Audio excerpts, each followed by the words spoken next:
Hello everyone, welcome to my tech Abhyasika YouTube channel. Friends, मागच्या क्लासमध्ये आपण डेव्हऑप्स टीम बनवली होती. आता आपण डेव्हऑप्सवर मूव्ह झाल्यावर आता काय करणार त्याबद्दल आपण पाहणार. तर आता आपण गोष्ट करू की आपलं एक यामध्ये IoT मॅनेजर आहे.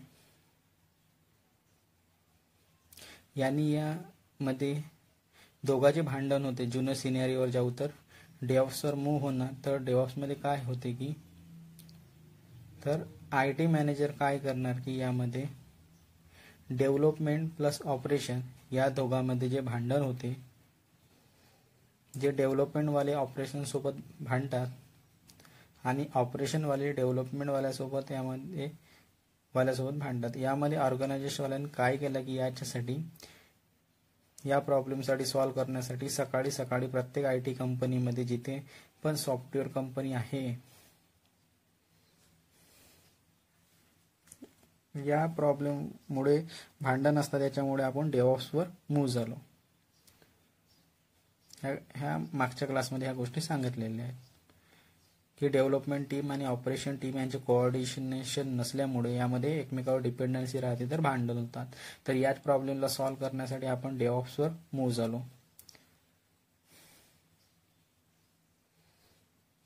तर यामध्ये ऑर्गनायझेशनवाल्यांनी काय केलं की यामध्ये सकाळी सकाळी प्रत्येक IT कंपनीने, ज्यामध्ये सॉफ्टवेअर कंपनी आहे,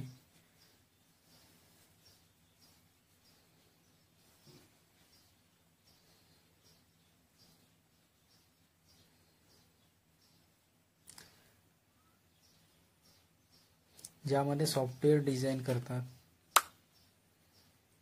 केलं जाते किंवा सॉफ्टवेअर बनवलं जाते, त्या सर्व इंडस्ट्रीमध्ये सकाळी सकाळी अर्ध्या तासाची एक शॉर्ट मीटिंग होते.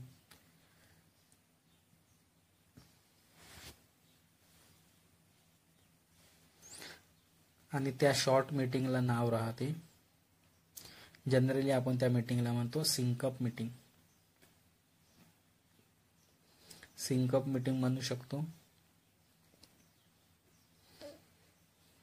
जे काही शॉर्ट मीटिंग होते सकाळी सकाळी काम चालू करण्याच्या पहिले, तर त्या मीटिंगला आपण म्हणतो शॉर्ट मीटिंग किंवा स्टँडअप मीटिंग किंवा स्क्रम मीटिंग पण म्हणू शकतो.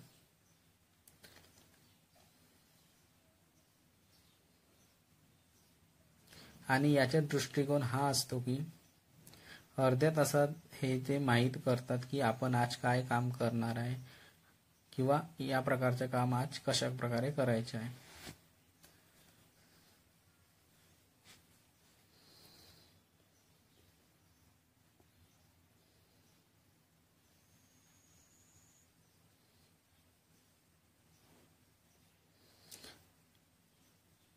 आणि जसं की सपोज यामध्ये एक प्रोजेक्ट आला आहे,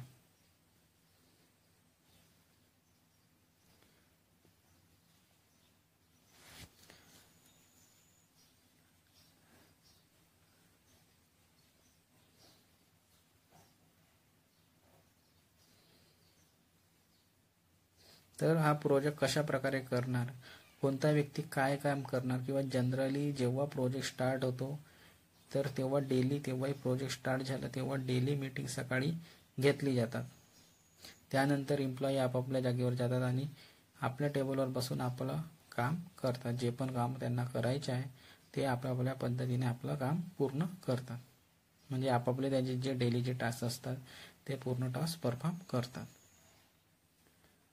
ठीक आहे. आणि याप्रमाणे यामध्ये प्रत्येक कंपनीमध्ये रोजची मीटिंग घेतली जाते की त्यांनी काल काय काम केलं, आज कोणतं काम आहे किंवा काय एरर आहे, काय प्रॉब्लेम आहे, त्या सर्व गोष्टी त्या मीटिंगमध्ये सांगितलेल्या जातात आणि त्यावर सोल्युशन पण सांगितले जाते. यामध्ये पण पूर्ण एम्प्लॉई बसतात या मीटिंगमध्ये. पूर्ण त्या कंपनी, सॉफ्टवेअर कंपनी पूर्ण एम्प्लॉई अवेलेबल असतात. कोणी रिमोटवर घेतले जातात, मोबाईल मार्फत किंवा कशामार्फत, जे आपण मीटिंग टूल्स आहे त्यामार्फत घेतले जातात. त्यामध्ये developer, build, test, QA, deploy, maintenance, monitoring ह्या सर्व टीमचे एम्प्लॉई अवेलेबल असतात मीटिंगमध्ये.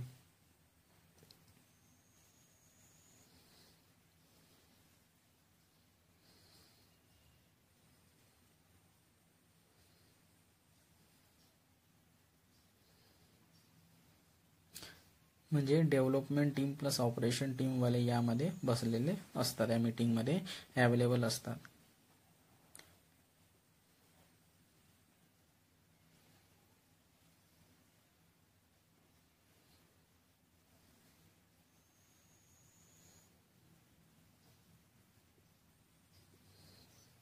म्हणजे डेव्हलपमेंट टीममधला पार्ट आहे, मी सांगितलेलं आहे कोणतं पार्ट डेव्हलपमेंटमध्ये येतो आणि कोणतं पार्ट ऑपरेशन टीममध्ये येतो, आणि एकसाथ बसतात त्यामध्ये. यानंतर जो IT मॅनेजर आहे,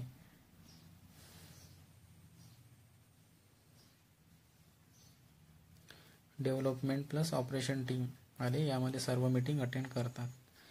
आणि यानंतर जो IT मॅनेजर आहे, याचा जो टीम हेड आहे किंवा टीम लीड आहे, तो विचारतो की तुम्ही काल काय काम केलं, की तो म्हणतो की काल मी यापर्यंत काम केलं, इथपर्यंत काम केलं, आज काय काम करणार आहात. तर ह्या साऱ्या गोष्टी यामध्ये सर्वजण ऐकतात असतात, आणि आज ह्या व्यक्ती काय काम करणार आहे ह्या गोष्टी सर्वजणांना माहीत पण असतात. आणि ज्यामध्ये जे प्रॉब्लेम असतात, त्यामध्ये प्रॉब्लेम जे काही असतात कुणाचे, ते सोल्युशन प्रॉब्लेम पण शेअर केले जातात IT मॅनेजर सोबत, आणि सोल्युशन पण शेअर केले जातात एकमेकांसोबत.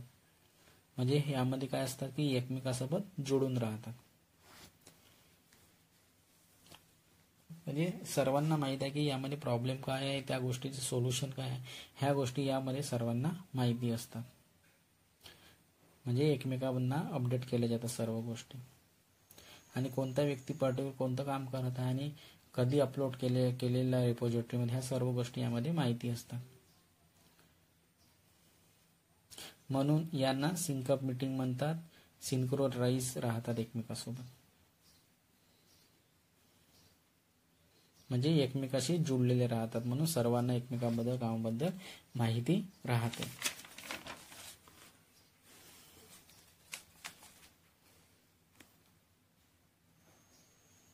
आणि यामध्ये जो बघा सिंकअप मीटिंग म्हणतात त्याला, किंवा आणि यामुळे सिंक्रोनाइज राहतात एकमेकांसोबत, म्हणजे सर्वांसोबत एकमेकांसोबत हे कनेक्ट राहतात, म्हणजे एकमेकाला हे कोऑर्डिनेशन करतात.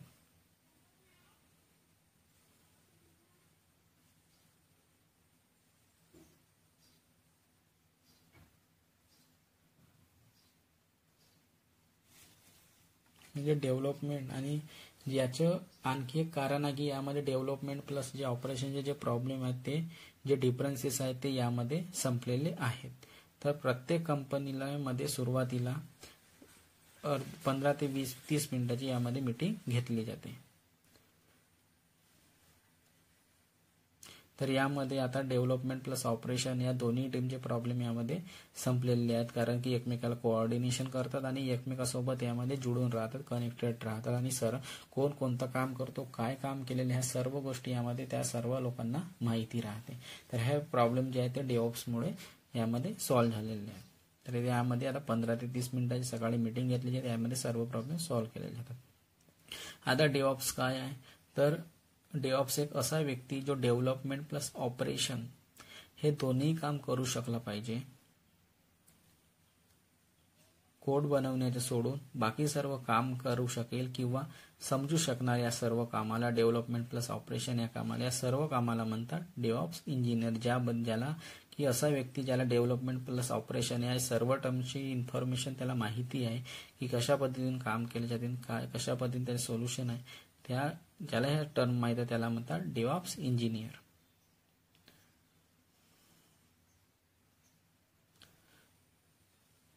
कोड बनवण्याच्या सोडून, कारण का कोड जो बनवतो हा डेव्हलपर बनवतो.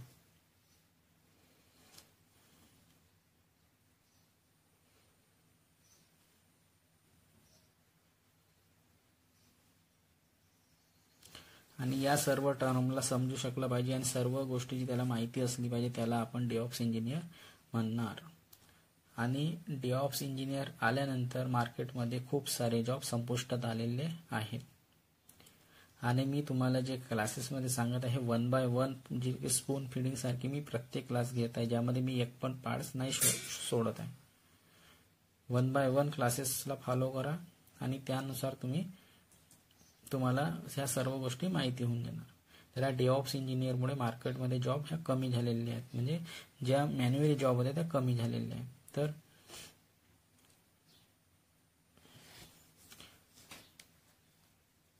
तर पहा, डेव्हऑप्स इंजिनियर आल्यामुळे जॉब तर कमी झालेले आहेत, कारण की आता ऑटोमेशन आले आहे. तर जॉब म्हणजे मार्केटमध्ये कमी नाही झाले, आणखी आलेले आहेत, पण ऑटोमेशनवर जॉब आलेले आहेत. तर डिप्लॉयमेंटमध्ये कोण कोण काम करत होते, तर यामध्ये सर्व्हर ॲडमिनिस्ट्रेटर याच लेवलवर काम करत होतो, डिप्लॉयमेंट लेवलवर. तर सर्व्हर ॲडमिनचं काय काम आहे की हा एक कंपनीच्या आतमध्ये, जसं की माझ्याजवळ 50 सर्व्हर आहे विंडोज आणि लिनक्सचे.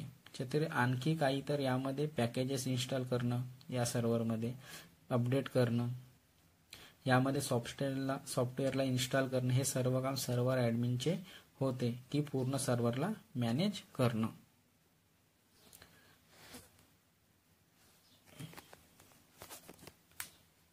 सॉफ्टवेअरला अपडेट करणं, सॉफ्टवेअरला इन्स्टॉल करणं, जे सर्व्हर ॲडमिनिस्ट्रेटरचे काम करत असणार त्याला ह्या गोष्टी माहिती असणार,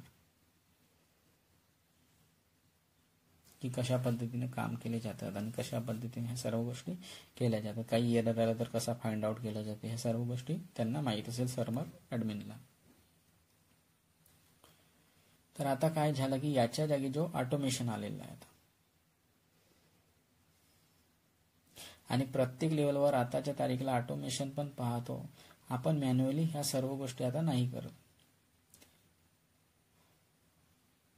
आपल्याला पाहिजे की डेव्हलपर जसे काम पूर्ण करतो, बिल्ड टीमला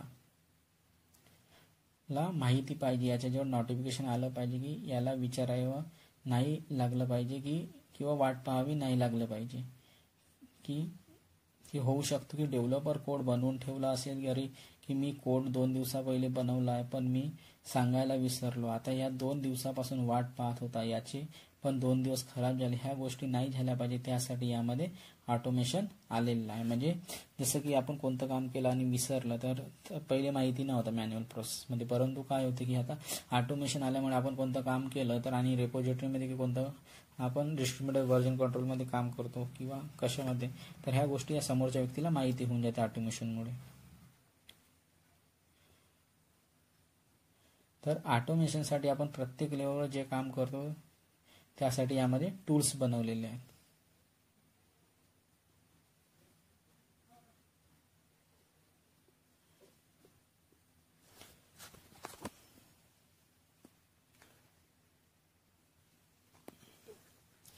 यामध्ये टूल्स बनवले आहेत. तर काही असे टूल्स आहेत मार्केटमध्ये जे स्वतःहून ऑटोमेट करून देतात, ह्या गोष्टीला स्वतःहून अपडेट करून देतात, कोडला समोर अपडेट करून पाठवतात.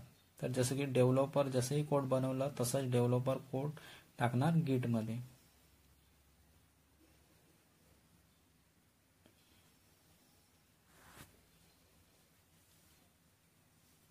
किंवा गिट म्हणतो किंवा गिटहब म्हणतो, रेपोजिटरी आहे. ठीक आहे, तर रिपोजिटरीमध्ये सर्वांना माहिती असतात. ठीक आहे, तर जसंही कोड टाकलं तर हा जेनकिन्स हा एक टूल आहे यामध्ये. तर हा काय करणार, जेनकिन्स टूल हा काय करणार की जेनकिन्स हा त्या कोडला उचलून पुल करणार, बिल्ड टीमला देऊन देणार. आता बिल्ड टीम वाल्या टीम जवळ येऊन गेला तर हा जो कोड आहे, आता हा जेनकिन्समुळे बिल्डवाल्या टीम जवळ आला तर बिल्डवाल्या टीमनी बिल्ड केला मॅवेनच्या आतमध्ये. मॅवेन एक टूल आहे, बिल्ड टूल आहे, ही एक टूल आहे. तर मॅवेन तर जेनकिन्सनी उठवलं आणि मॅवेनला देऊन दिलं. ठीक आहे, मॅवेन बिल्डसाठी एक टूल आहे, एक टूलचं नाव आहे मॅवेन. सर्च कराल तर तुम्हाला समजून जाईल की मॅवेन एक बिल्ड टूल आहे.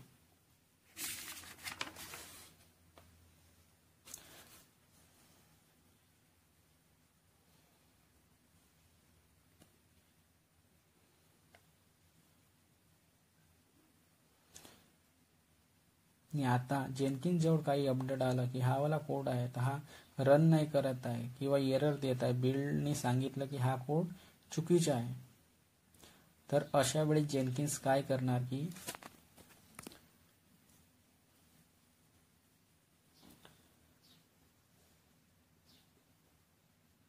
तो डेव्हलपरला अपडेट करणार किंवा त्याला मेल करणार किंवा नोटिफिकेशन जाणार, तुमच्या कोडमध्ये एरर आहे या प्रकारच्या. डेव्हलपर या कोडला चेक करणार, अपडेट करणार, नंतर आणखी पुन्हा गिटमध्ये अपडेट करून देणार.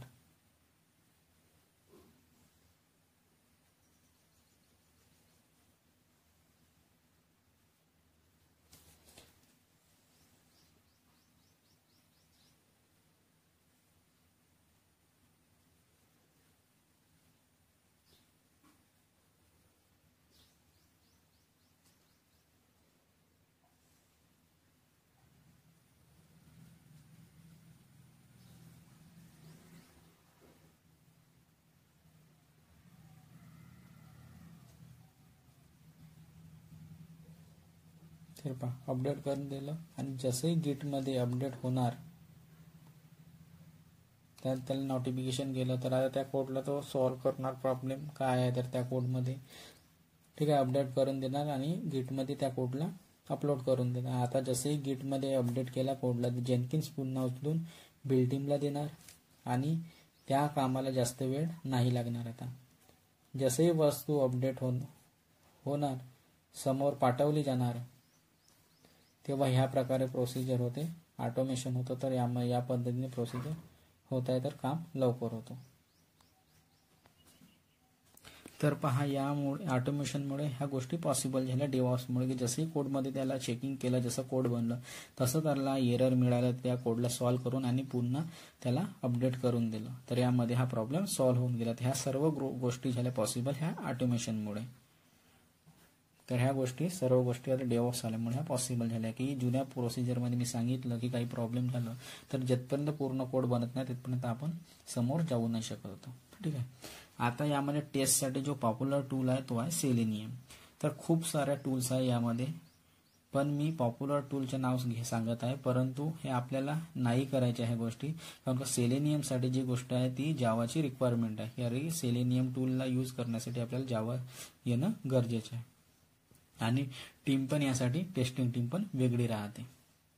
परंतु आपल्याला माहिती असायला पाहिजे की कोणकोणते काम कोणत्या स्टेजवर होतात. तर टेस्टमध्ये सेलेनियम काम करतो.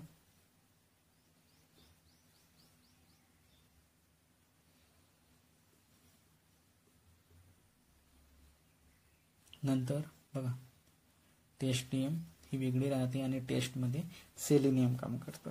सेलेनियम एक टूल आहे, परंतु ह्या गोष्टी आपल्याला माहिती असायला पाहिजे.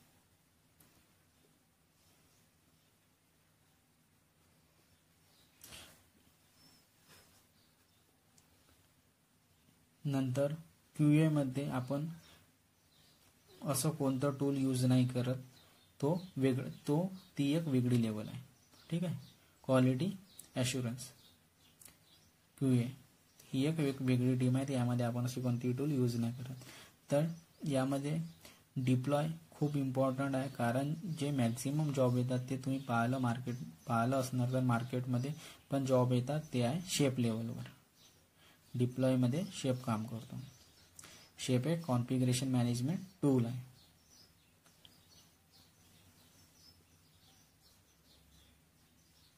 तर हे सर्व कोणकोणते टूल, हे जे टूल्स आहेत हे पहिले सर्व्हर ॲडमिनिस्ट्रेटरची जॉब होती, तर ते जॉब यामध्ये आल्या आहेत डेव्हऑप्समध्ये. तर शेप आता ज्यांना ह्या टूल्स चालवता येतात ते आता ऑटोमेशन करू शकतात आणि ह्या सर्व टूल सर्व्हर ॲडमिनिस्ट्रेटरचे जॉबमध्ये अवेलेबल होते आणि ह्या गोष्टी माहिती असतात.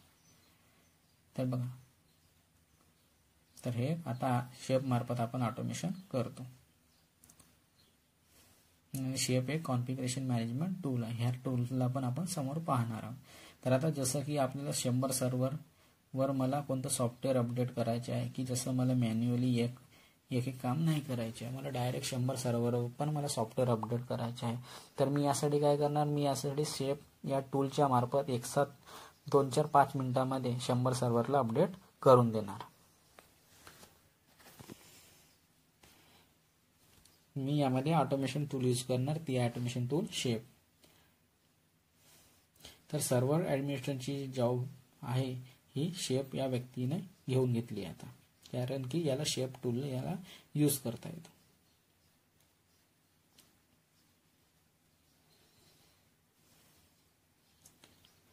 तर डिप्लॉयमध्ये जे टूल येतात, तर या डिप्लॉयमध्ये सर्वात जास्त जी पॉप्युलर टूल आहे ती आहे शेप.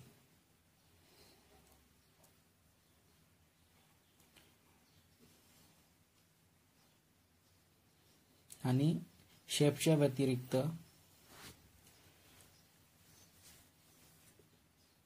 व्यतिरिक्त यामध्ये अँसिबलवर काम करतो. अँसिबल पण खूप पॉप्युलर टूल आहे आणि डॉकर कुबरनेट्स पण यामध्ये येतात. याचे पण रोल आहे, परंतु थोडा डिफरन्स आहे यामध्ये, परंतु तेही याच लेवलवर काम करतात. पपेट पण इथे यामध्ये आहे, जुनं झालेलं आहे पपेट, आता खूप जास्त पॉप्युलर नाही आहे. आता हे सर्व टूल सर्व या लेवलवर काम करतात.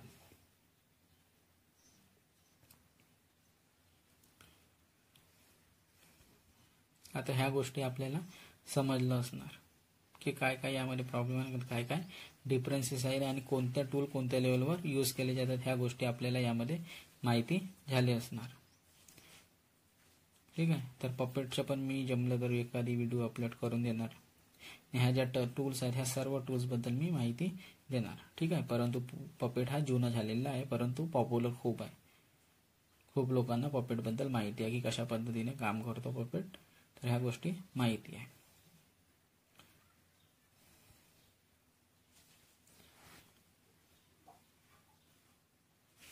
तर ठीक आहे.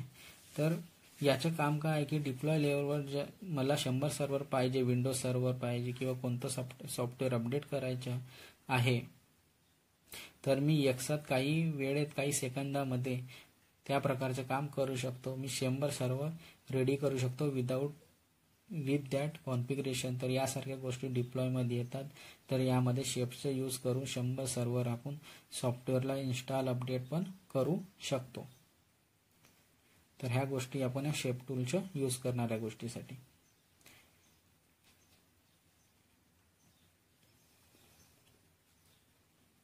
तर या शेप टूल मार्फत आपण 100 सर्व्हरला कॉन्फिगरेशन काही मिनिटांमध्ये करू शकतो.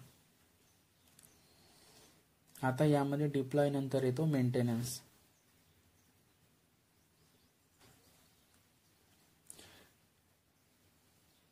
आणि यामध्ये मेंटेनन्सचे पण काम आपला नाही आहे. यामध्ये मेंटेनन्ससाठी वेगळी टीम राहते.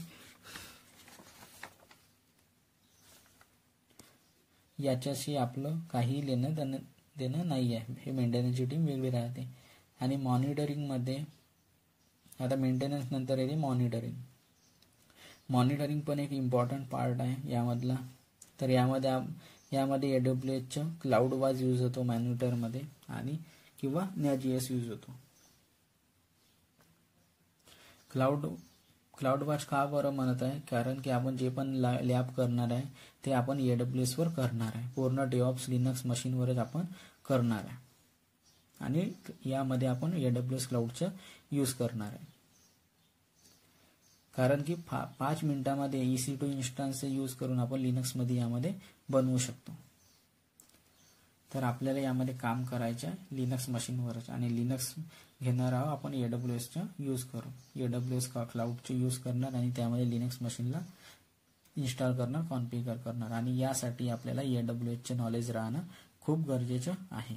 कारण की AWSचे नॉलेज असणार तेव्हाच हे आपल्याला डेव्हऑप्सचा कॉन्सेप्ट समजणार आणि लिनक्स मशीन वगैरे पण आपल्याला इन्स्टॉल कॉन्फिगरेशन करता येणार.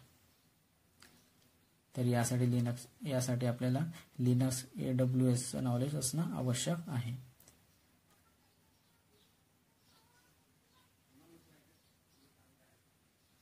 तर यामध्ये एक डाऊट असणार की पहा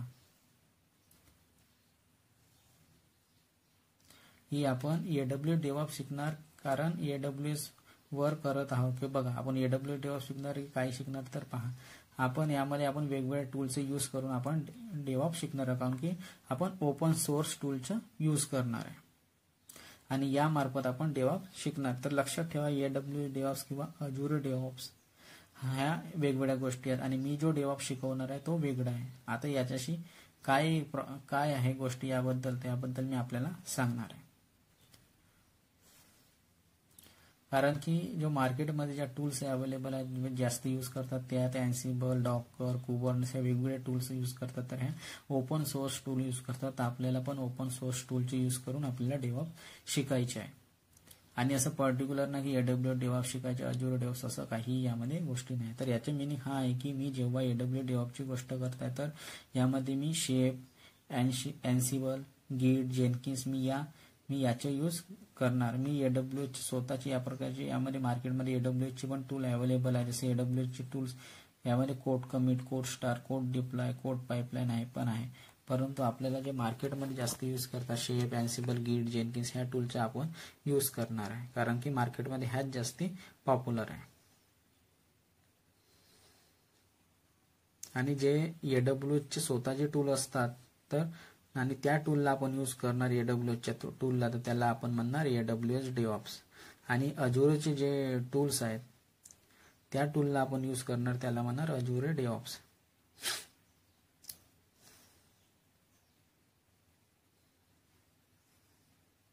जसं की AWSचे टूल आहेत code commit, code star, code deploy, code pipeline हे AWS DevOpsचे टूल्स आहेत.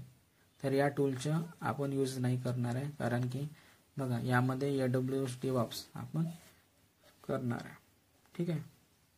आणि वाटलं तर ह्या टूलचे पण मी करून देणार, म्हणजे वेळ मिळणार. तर असं नाही की, परंतु मी फ्रीवाले टूलचं यूज करणार आहे.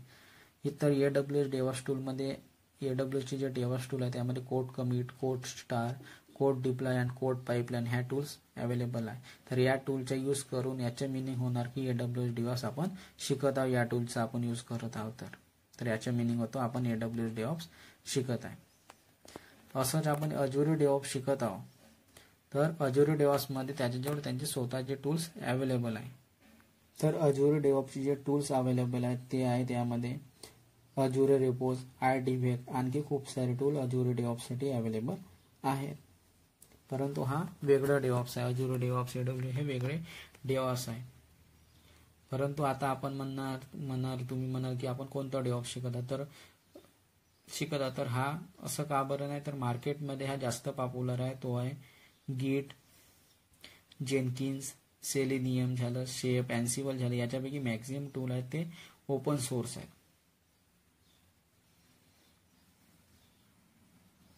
तर मार्केटमध्ये जे सर्वात जास्त पॉप्युलर टूल आहेत ते आहेत गिट, जेनकिन्स, सेलेनियम, शेप, एन्सिबल, कुबरनेट्स, डॉकर. ह्या साऱ्या टूल्स खूप जास्त पॉप्युलर आहे आणि ह्या सर्व ओपन सोर्स आहेत. म्हणून कोणतं पण कंपनी एक टूलवर डिपेंडेंट नाही राहत. याच्यासाठी आपल्याला ह्या वेगवेगळ्या टूल्स, आपल्या ओपन सोर्स टूल आपल्याला शिकायचे आहेत. तर मी AWS DevOps यूज करताय, तर आपण आपल्या कामाला करायसाठी त्यामध्ये हा इश्यू येणार की AWS DevOps केल्यावर मी त्या कामावर डिपेंडेंट होऊन जाणार, कोड कमिटवरच करावं लागणार. मी आता याला अजुरेवर नाही नेऊ शकत. तर रेपोजवर हा एक इश्यू आहे की तो डिपेंडेंट राहतो. आणि आपण हा पर्टिक्युलर DevOps शिकलं AWS किंवा Azure DevOps, तर आपण एक टूलवरच आपण डिपेंडेंट राहणार.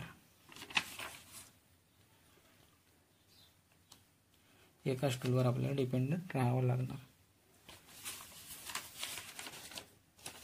परंतु मी ओपन सोर्स यूज करताय, तर हा सर्वात जागी यूज होतो. शेप, एन्सिबल, AWS वर काम करणार ओपन सोर्स यूज करत आहे. तर अजुरेवर काम करणार तर मॅक्झिमम कंपनी प्रिपेअर करते की या टूल्सना, एन्सिबल, जेनकिन्स, शेपला याच्या व्यतिरिक्त एक कंपनीचा प्रोडक्ट घेण्यापेक्षा जनरल प्रोडक्ट घेणं जास्त सोपं आहे, कारण हा कुठे पण चालू शकतो इझिली. म्हणून हा DevOps मार्केटमध्ये खूप जास्त पॉप्युलर आहे आणि आपण ओपन सोर्स टूलचा आपण यूज करणार आहे, ज्यामध्ये आपण शिकणार शेप, एन्सिबल, डॉकर, कुबरनेट्स या आपण टूल शिकणार आहे. तर मनातून काढून टाका की आपण AWS DevOps शिकत आहे किंवा Azure DevOps शिकत आहे. तर आपण नॉर्मल DevOps शिकत आहे, जे मार्केटमध्ये DevOpsच्या नावानेच ओळखला जातो. तर मार्केटमध्ये जास्त पॉप्युलर हा आहे की, परंतु हा सर्व काम कंपनी AWS करते किंवा कोणत्या दुसऱ्या क्लाउडवर करत आहे काम. तर कारण आपण क्लाउडवरच करत आहोत, परंतु टूल आपण आपल्या मर्जीने सिलेक्ट करणार आहे, ज्यामध्ये आपण जास्त फ्लेक्झिबल राहू शकू. कारण की आपण ओपन सोर्स टूल्स यूज करताना मार्केटमध्ये ओपन सोर्स टूल पॉप्युलर आहे, तर ज्यामध्ये आपण जास्त फ्लेक्झिबल आहोत, तर जास्त लोक पण अवेलेबल आहे काम करायला. तर आपण यामध्ये ओपन सोर्स टूलचा आपण यूज करणार आहे. तर ज्यामध्ये ओपन सोर्स टूल्स आहे AWS DevOps शिकण्यासाठी ते आहेत शेप, एन्सिबल, डॉकर आणि कुबरनेट. तुम्ही पण जॉबमध्ये सर्च केले असणार तर समजलं असणार की ह्याच टूल आपल्याला शेप, एन्सिबल, डॉकर, कुबरनेट्स आपल्याला इंटरव्ह्यूमध्ये किंवा कंपनीमध्ये विचारले जातात. तर आपण AWS DevOps किंवा Azure DevOps या पद्धतीने असं काहीही करणार नाही आहोत. आपण साधं सिंपल नॉर्मल DevOps शिकणार आहोत, यामध्ये आपण ओपन सोर्स टूलचं वेगवेगळ्या ओपन सोर्स टूलचा आपण यूज करणार आहे, ज्यामध्ये शेप, एन्सिबल, डॉकर, कुबरनेट्स, जेनकिन्सची सिरीज मी ऑलरेडी अपलोड केलेली आहे. लिनक्सचे पण काही व्हिडिओ अपलोड केलेले आहेत, तर यामध्ये तुम्ही पाहू शकता.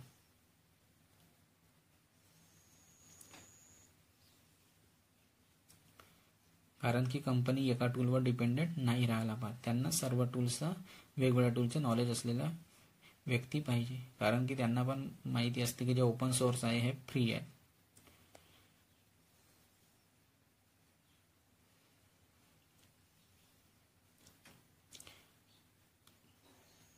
तर ओपन सोर्स असल्यामुळे फ्री आहे आणि यामध्ये ट्रान्सपरन्सी पण राहतात आणि वेगवेगळ्या टूलचं त्या व्यक्तीला नॉलेज पण राहतो. इथे काय आहे की AWSचं प्रोडक्ट आहे तर AWSला जास्त माहिती आहे.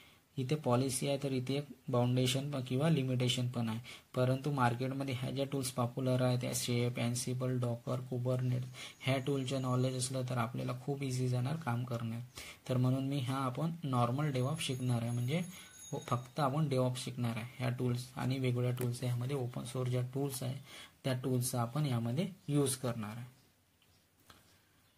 तर तुम्ही सर्च पण करा डेव्हऑप्समध्ये कोणत्या टूल्सचा यूज केले जाते, त्यामध्ये पण तुम्हाला हाच आन्सर मिळणार. शेप, एन्सिबल, डॉकर, कुबरनेट, जेनकिन याच टूलचं आपल्याला सोल्युशन मिळणार. तर फ्रेंड्स या व्हिडिओमध्ये एवढंच. Bye bye. कशा पद्धतीने कॉन्सेप्ट वाटलं त्या गोष्टी मला नक्की सांगा.